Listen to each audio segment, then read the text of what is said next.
meu nome é Sheila Hansen e eu trabalho com análises sistêmicas. E hoje eu vim aqui falar sobre identificação. A gente fala muito na sistêmica que as crianças se identificam muito, né, com pessoas da família. E a primeira pessoa com quem a criança se identifica é com a mãe. As duas, na verdade, né, um se identifica com o outro. A mãe se identifica muito com aquela criança e a criança se identifica muito com a mãe. Tanto é que eles sentem as mesmas coisas. Às vezes a criança está tendo uma cólica e a mãe fala, isso aí é cólica, meu filho está com cólica. Às vezes a criança está com fome e a mãe, essa criança precisa comer, essa criança está com fome. Ela sente, é um negócio, dizem que é instinto de mãe, né? Então a mãe sente porque ela está completamente conectada com os sentimentos, com as necessidades da criança. E a criança também está conectada com os sentimentos e as necessidades da mãe. A criança sente quando a mãe tá legal, quando a mãe tá triste, quando a mãe tá chateada, quando a mãe tá nervosa, quando a mãe tá preocupada. Ela sente. Se você é mãe, você pode ver que às vezes a sua criança chega perto de você e fala assim, mamãe, o que você tem? E você fica assim, ô louco, ela percebeu que eu não tô legal. E às vezes você nem percebe que você não tá bem e a criança te sinaliza, mamãe, hoje você não tá bem. Já aconteceu com você? Por que isso acontece?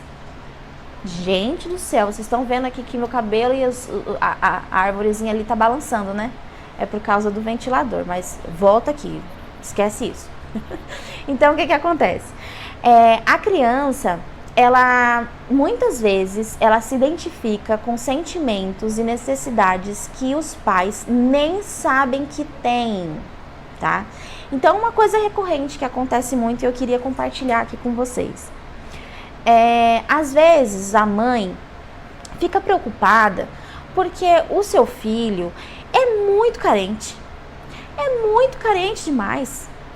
Quer beijo, quer abraço, fica o tempo todo grudando, o tempo todo falando que te ama, o tempo todo falando que você é maravilhosa, que você é a melhor do mundo. Gente, isso é gostoso, mas muito, às vezes, pode causar uma preocupação para o pai e para a mãe. Talvez você conheça alguém que tenha essa preocupação. E aí, o que pode ser muitas vezes que acontece? Que eu já observei em alguns atendimentos. Às vezes, gente, esse pai e essa mãe, talvez, quando eram crianças, não tiveram dos seus pais esse aconchego, sabe?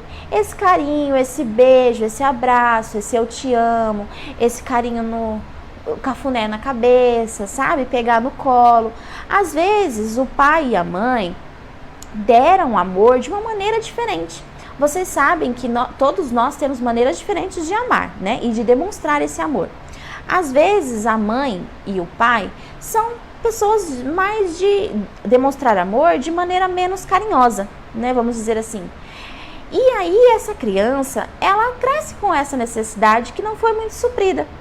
Quando ela tem o seu filho, né? Depois de adulta, ela cresceu e tal.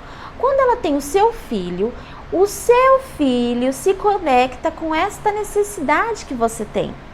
Você, como adulta, acha que você, tudo bem, minha criação foi assim, na minha criação não teve muito beijo, não teve muito abraço, não teve muito eu te amo, e tá tudo bem, eu aprendi, eu convivi com isso, eu aprendi a lidar com isso. Mas a sua criança interior ainda sente a falta do carinho do seu pai e da sua mãe.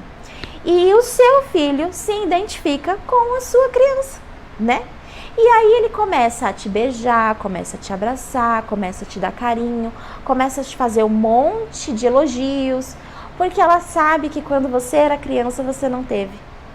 Gente, então olha só, isso é bom em certo sentido? É bom, mas qual é o problema disso daí? É isso que eu quero trazer para você.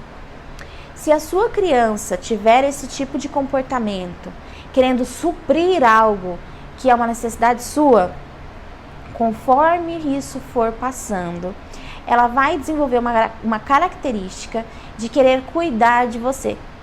E aí, em vez de se tornar sua filha ou filho, ele vai querer cuidar de você como se você fosse filho e ele fosse pai ou ela fosse mãe.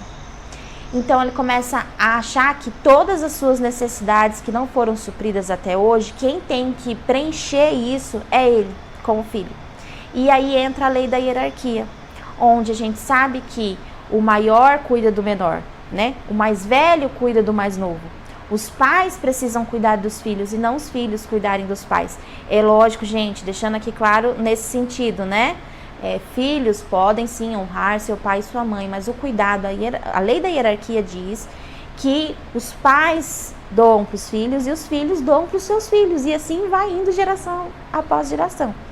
Então, é muito importante que as pessoas deem atenção a isso, porque um filho que se vê obrigado a preencher a necessidade do pai e da mãe, não consegue se dividir para ter, por exemplo, uma família, desenvolver uma outra família, né? Como é que ele vai começar a cuidar, por exemplo, das necessidades da sua esposa, se ele já se vê por aqui de responsabilidades com a sua mãe, né? Como é que ele vai dar conta de cuidar da mãe e cuidar da esposa? Não dá. Então, prestem atenção a isso, desde muito pequeno. Se você tem uma criança, se o seu filho é esse filho carente, que quer ficar te beijando, que quer ficar te abraçando o tempo todo, descubra. Ele é assim porque ele tem o traço de caráter oral, porque ele realmente tem essa necessidade básica de carinho, de amor, de afeto, de pegar e de cuidar, ou ele está se identificando com a sua criança interior que não teve esse tipo de tratamento quando era criança. Se você descobrir, me conta nos comentários, me chama no direct, fala o que você achou desse vídeo e eu espero que tenha sido uma boa dica para você aí na sua casa. Um beijo e até mais.